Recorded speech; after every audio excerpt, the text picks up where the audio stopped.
तो फ्रेंड्स, पिछले क्लास में हम लोग रियल नंबर पढ़े हैं, वास्तविक संख्या, जिसमें हम एचसीएफ जो एक थ्योरम था यूक्लिड विभाजन, उससे हम लोग एचसीएफ निकालते हैं। अभी हम लोग सबसे पहले एनसीईआरटी में कमांड करेंगे, उसके बाद बहुत सारे मैथ है, एसएफ है, पीजी सिन्हा का बहुत सारे लोग का बुक्स है, वो बताएंगे। तो आज का वीडियो शुरू करते हैं। सबसे पिछले जो बैक क्लास था उसमें हमने क्या पढ़ा था? बैक क्लास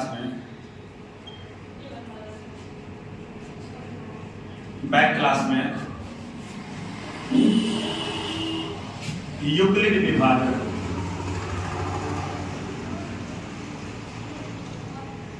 यही पढ़े हैं। a बराबर बी क्यू प्लस आर होता था। इसी प्रोसेस के माध्यम से हम लोग एचसीएफ निकालते थे।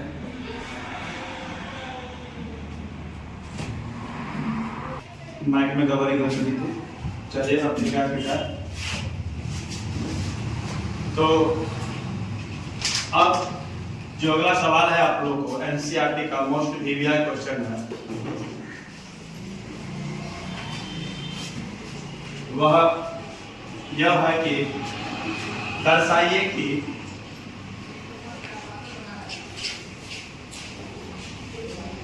कोई भी धनात्मक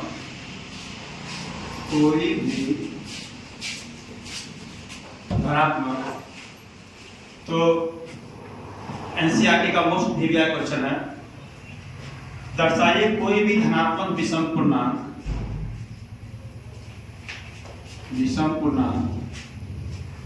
6q + 1 6q + 3 तथा 6q + 5 के रूप का होता है।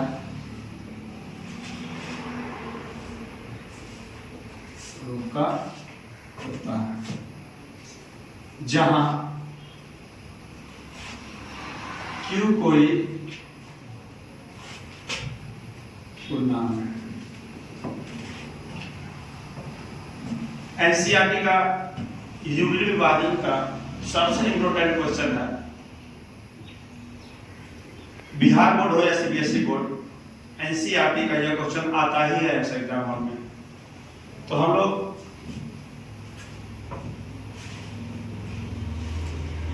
इस क्वेश्चन को भी हम लोग इसी मेथड से सॉल्व करेंगे, यूक्लिड विभाजन से।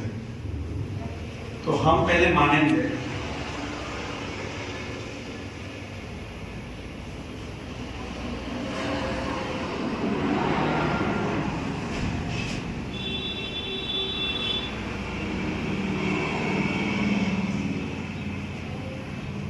कोई भी धनात्मक पूर्णांक हम क्यों मान रहे हैं। जब भी हम कोई धनात्मक पूर्णांक क्यों यहां लेते हैं तो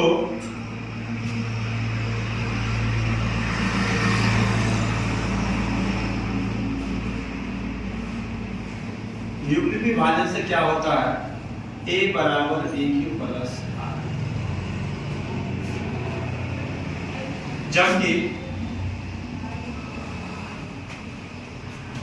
हमें दिया गया है कि धनात्मक विषम पूर्णांक, जबकि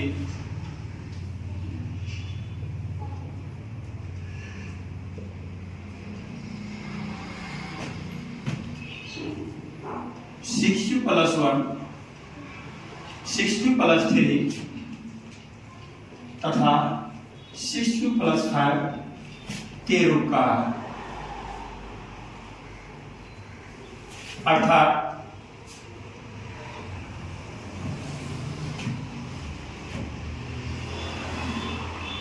आर बराबर जो आपका वैल्यू है वह यहां देखिए सबसे हाईएस्ट कितना है?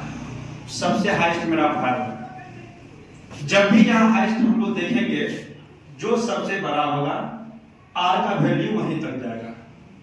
यहाँ हाईएस्ट 5 है, इसका मतलब r का जो वैल्यू है वह 0 से लेके 5 तक जाएगा। तो हम r का वैल्यू लेंगे 0, 1, 2, 3, 4 और 5 तथा यहाँ देखिए जब भी यूनिट भाजक होता है तो वो होता है BQ, और BQ यहाँ किसको सब्सिट्यूट कर रहा है 6Q को। तो यहाँ B जो है वो किसके बराबर में है 6 के बराबर में, क्योंकि यूनिट विभाजन कहता है कि भाज्य बराबर भाजक गुने भागफल प्लस शेष, अर्थात A बराबर BQ प्लस R।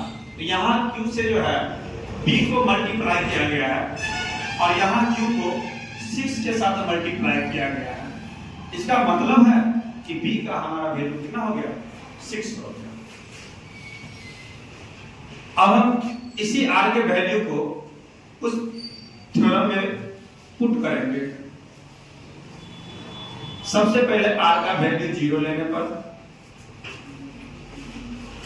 जब R का वैल्यू 0 लेते हैं तो क्या निकलता है A बराबर पहले था BQ प्लस R, लेकिन अब क्या हो गया A बराबर B जहां 6 है 6Q प्लस R यहाँ है 0 है, अर्थात यह 6Q के बराबर है।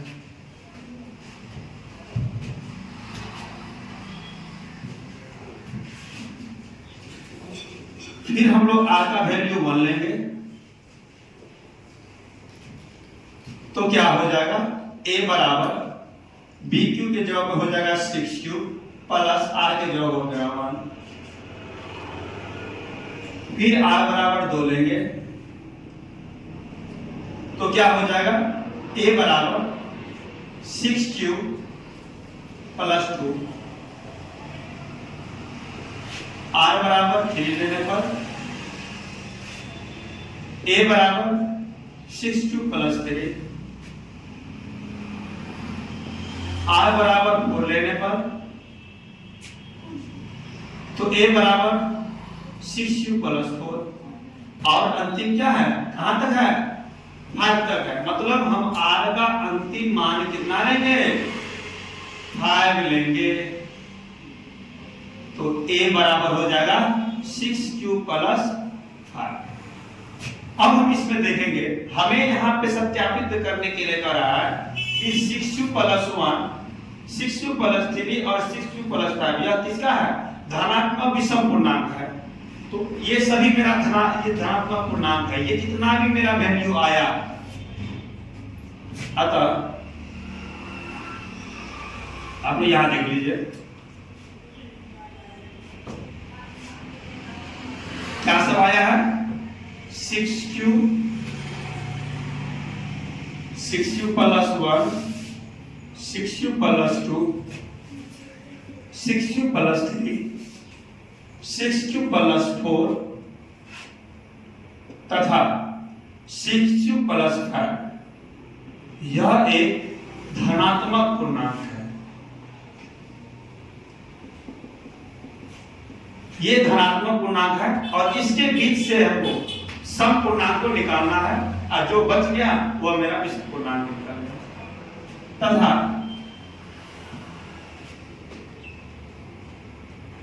चूंकि 6Q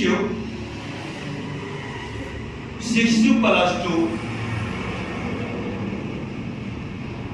तथा 6Q प्लस 4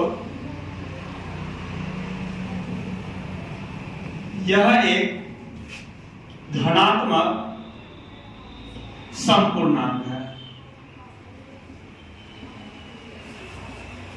समपूर्णांक वही ना होता है जिसके अंत में 0, 2, 4, 6 और 8 है। समपूर्णांक का फॉर्मूला है, यहां देखिए आप लोग, जहां भी सम रहेगा तो संख्या के अंत में 0, 2, 4, 6 तथा 8 रहेगा। यही वह संख्या है, अंक है, जो किसी की संख्या के अगर अंत में हो जाए तो वह संख्या सम मानी जाती है। तो ये जो सम को हम निकाल लिए, इसके अलावा जो बचा, अतः 6 प्लस 1 6 प्लस 3 तथा 6 प्लस 5। यह क्या बचा? यह एक धनात्मक विषम पूर्णांक है। यही ना हमें सत्यापित करना होता था, सिद्ध करना होता था। क्या समझने में किसी कोई दिक्कत? हम प्रश्न के अंदर घुसेंगे और यहां देखें कि जो पूर्णांक लिया गया है, धनात्मक पूर्णांक, चाहे वो सम हो या विषम हो, आपसे यहां विषम पूछा गया है, आपसे सम भी पूछा जा सकता है, लेकिन उस समय आपको क्या होगा, यहां जो आपको विषम पूर्णांक दिया है वो सम पूर्णांक दिया है। करना कुछ नहीं है, लास्ट में देखेंगे कि सबसे हाईएस्ट वैल्यू आर का कितना है, वो आर का वैल्यू लेना है और सभी को इसी यूक्लिड विभाजन में पुट करना है। पुट करने के बाद हम देखेंगे कि जो इसमें सम है उसको अलग निकाल लेंगे और जो विषम है उसको अलग निकाल लेंगे। अब डिपेंड करता है सवाल मुझे सिद्ध करने के लिए क्या कहता है। अगर सिद्ध करने के लिए सम बोला तो नीचा लिखेंगे यह सम पूर्णांक है, सिद्ध करने के लिए विषम पूछा तो नीचा लिखेगा तो यह विषम पूर्णांक है। यही हमारा प्रीवियस क्वेश्चन था। तो ठीक है, फटाक से उतार लीजिए आप लोग।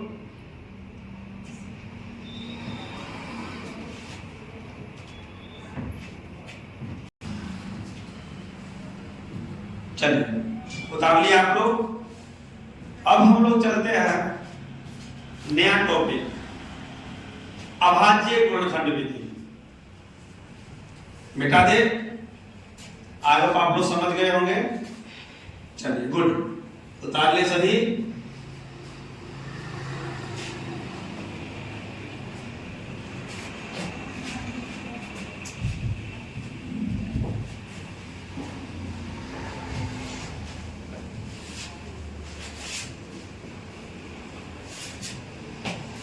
अब देखिए, जो हर साल आपसे क्वेश्चन पूछा जाता है, चाहे वो बिहार बोर्ड हो या सीबीएसई बोर्ड हो, वो आपसे पूछा जाएगा। एक टॉपिक है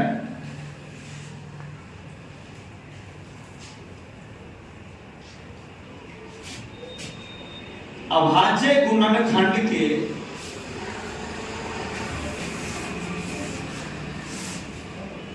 गुणनफल के रूप में लिखना है।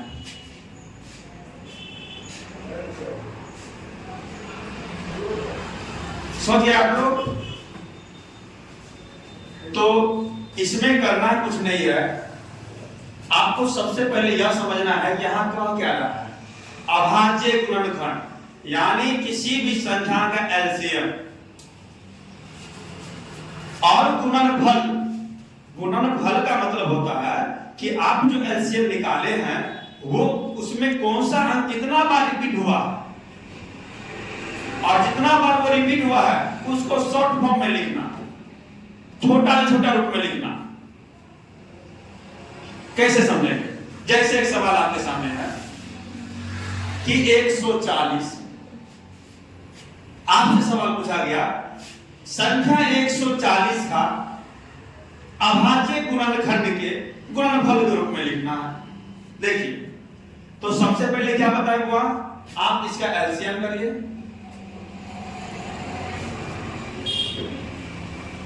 दो से लगाए 70 बार में, 2 से लगा 35 बार में, अब ये 3 से नहीं लग रहा, 4 से नहीं लग रहा, डायरेक्ट 5 से लग रहा है। तो इसका गुणनखंड क्या सब है? देखिए, 2 टाइम्स है, 5 1 टाइम्स है और 7 भी 1 टाइम्स है। यहां समझने में किसी को दिक्कत? यही वो अभाज्य गुणनखंड है।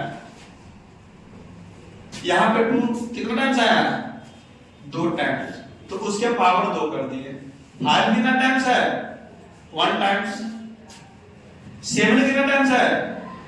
1 टाइम्स। अरे यही तो है आंसर, यही तो है अभाज्य गुणनखंड के गुणनफल के रूप में लिखना। नहीं समझे कोई बात। देखिए सेकंड क्वेश्चन देखिए, अब 3125 दिया गया, आपको इस संख्या का अभाज्य गुणनखंड के गुणनफल के रूप में बताना है। क्या है, समझ रहा है? देखो बड़वा पे, चलिए इनका सबसे पहले क्या करेंगे, एलसीएम। क्या करेंगे, एलसीएम। एलसीएम तो हम लोग को डीएनए में घुसा हुआ क्या सर, सम संख्या यानी दो से देखेगा लास्ट में 5 है, नहीं कटेगा। 3 से करके देखते हैं सर, 3 से भी नहीं कटेगा, ये 5 से कटेगा। चलो कितना बार में कट रहा है, 5 से 30, 5 दूना 10, 25 25, फिर 5 से कट रहा है, 5 का 5, 5 दूना 10, 25 25।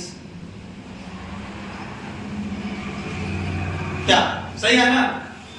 आप लोग ऐसे बहुत स्ट्रॉन्ग है। आप लोग देखिए, कोई भी दिक्कत हो तो आप तुरंत कमेंट बॉक्स में लिख के बताइए। जो समस्या आपका समाधान नहीं हो रहा है उनका समाधान किया जाएगा। जो भी क्वेश्चन आपको प्रॉब्लम हो रहा है, आप चैप्टर वाइज में लिख करके आप हमसे शेयर कर सकते हैं। अगर कोई भी सवाल आपको प्रॉब्लम कर रहा है तो आप हमारे जो व्हाट्सएप नंबर या मोबाइल कॉन्टेक्ट नंबर है,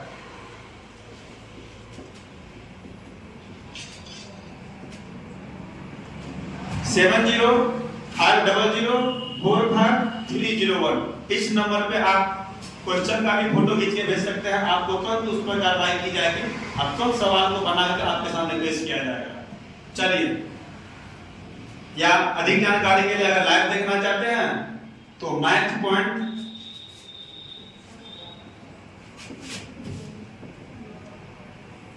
ब्राउज चैनल पे जाइए और वहां वीडियो देखिए, अधिक से अधिक जनसंख्या में देखिए। अगर आप इससे संतुष्ट हैं तो प्लीज लाइक एंड शेयर जरूर करें, अन्यथा जबरदस्ती नहीं है। पहले मैथ को समझिए, अच्छे समझिएगा, फिर आप लाइक और शेयर करिएगा। चलिए, 5 यहाँ कितना टाइम्स हुआ है, 1 2 3 4 5 टाइम्स है। पहले इसका आप गुणनफल से रूप में लिखो, 1 2 3 4 5। देखो बाबा कितना टाइम्स आया है, तो 5 टाइम्स आया है। तो हम क्या करेंगे, 5 के पावर कितना देंगे, 5। यही हमारा आंसर है। कहीं से कोई दिक्कत नहीं होनी चाहिए।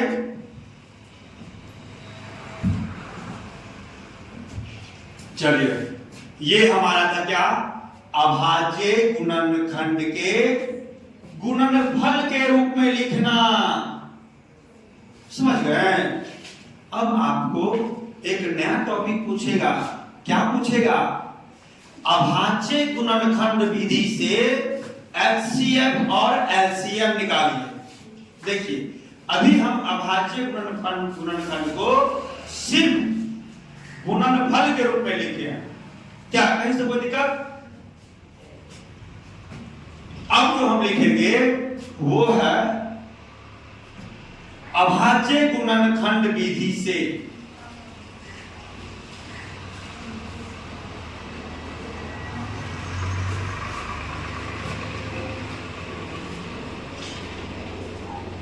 एचसीएफ और एलसीएम निकाले, high common factor and lowest common factor. किस मेथड से? तो अभाज्य गुणनखंड विधि से। मतलब क्या, आपको जो भी संख्या दिया जाएगा उसका सीधा एलसीएम से जुड़ा हुआ रहेगा। जहां जहां अभाज्य गुणनखंड का रूप आया आप लोग समझ जाइएगा, वो सीधा किसका रूप आपको। तो क्या है, अभाज्य गुणनखंड विधि से एचसीएफ और एलसीएम निकालना है। जैसे एक सवाल आपको दिया गया, 26 और 91, 26 और 91, इन दोनों संख्याओं का अभाज्य गुणनखंड विधि से एचसीएफ और एलसीएम निकालना है। मतलब दोनों का अलग अलग। जैसे 26 है, 91 है, देख लिए, अलग अलग कर लिए। करना कुछ नहीं है, 26 का एलसीएम अलग कर लेंगे,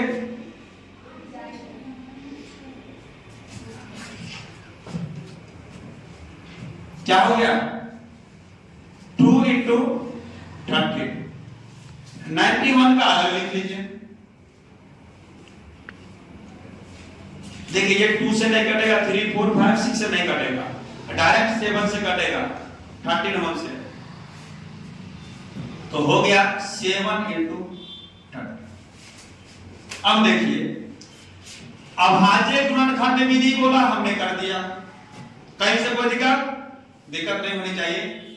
सबसे पहले बोलता है एलसीएम, हाईएस्ट कॉमन फैक्टर। हम देख क्या है, ऐसा कौन सा अंक है जो दोनों के अभाज्य गुणनखंड में शामिल है।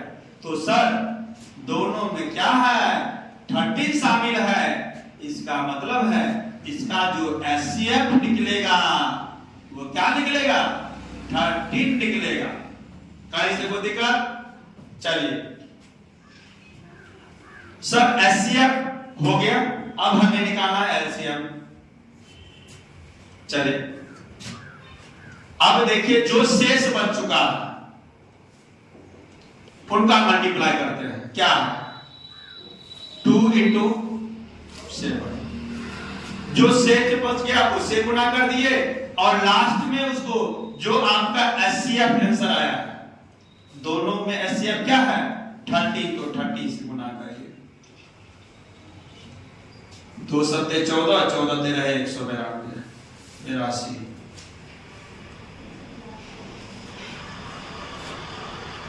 देख लीजिए 13 सत्ता 91, 91 गुना 182, ये आपका क्या आ गया। कहीं से कोई दिक्कत नहीं होनी चाहिए। तो आज हम लोग क्या पढ़े, सबसे पहले तो अभाज्य गुणनखंड विधि पर है, कुछ पूर्णांक पर है जहां पे सम और विषम पूर्णांक हमें सिद्ध करने के लिए कहा हुआ था, वो हम भी कर चुके हैं। फिर अभाज्य गुणनखंड के गुणनफल के रूप में निकालना था, उसमें सीधी सी बात था कि एलसीएम निकालो और जितना बार जितना टाइम से मल्टीप्लाई हुआ है उसका उतना पावर डाल दो, हो गया गुणनफल का। सेकंड कहता है कि वही अभाज्य गुणनखंड विधि से एचसीएफ और एलसीएम निकालिए, जबकि दो संख्या हमें साथ साथ दिया है, दोनों का पहले अभाज्य गुणनखंड से एलसीएम निकालेंगे, दोनों का गुणनखंड में देंगे, जो कॉमन आ रहा है वो हमारा एचसीएफ हो गया, हाई कॉमन फैक्टर हो गया, महत्तम जिसको समान बोलते हैं हम लोग।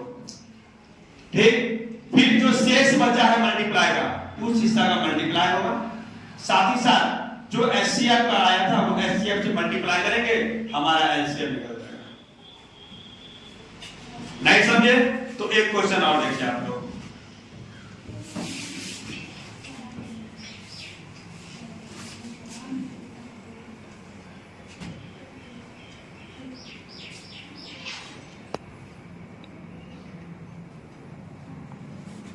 और 30 मान के दिया हुआ, और इस दोनों संख्याओं को जो है यही अभाज्य गुणनखंड विधि से एचसीएफ और एलसीएम निकालना है।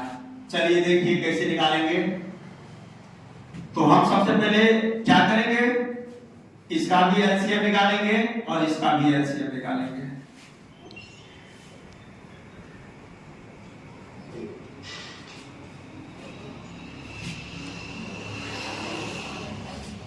ठीक है, फिर इसका भी निकालेंगे।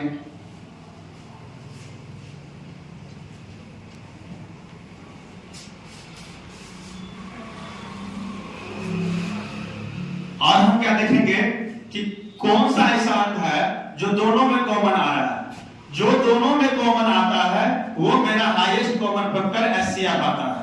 तो देखो क्या है कॉमन, 2 ऊपर में भी है, 2 नीचे में भी है, 5 ऊपर में भी है, 5 नीचे में भी है। अब बीच वाला शेष क्या है, ऊपर 2 बचा तो नीचे 3। चलिए एचसीएफ का जो है फॉर्मूला, दोनों के कॉमन को लीजिए तो दोनों कॉमन 2 है, यहां दोनों कॉमन 5 है, इसका मतलब क्या है कि एचसीएफ कितना है 10 है। चलिए अब एलसीएम निकालिए। शेष कैसा बचा है 2, फिर यहां भी शेष है 2, नीचा में शेष है 3, और इसके बाद जो हमारा एचसीएफ आंसर आया है उस HCF को इससे मल्टीप्लाई करना। HCF मेरा कितना आया है 10, कितना आ गया 2 2 जा 4, 4 3 जा 12, 12 10 जा 120। यही हमारा क्या गया आंसर HCF और LCM। कहीं से कोई दिक्कत? चलिए आज का वीडियो में ही खत्म करते हैं और कुछ होमवर्क देते हैं कल के लिए। आप होमवर्क कर जाइएगा, आप लोग से आशा है। सबसे पहले आपको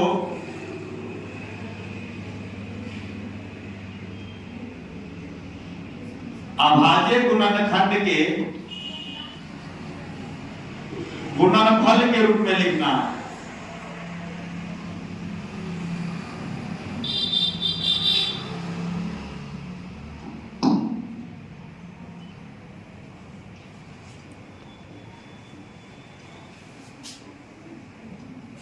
और दूसरा आपको अभाज्य गुणनखंड विधि से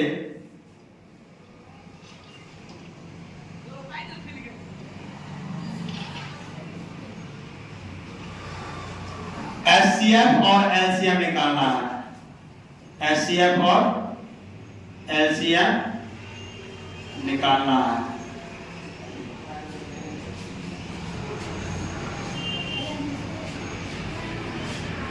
चलिए देख रहे हैं आप लोग, यहां पे बना के लाइएगा।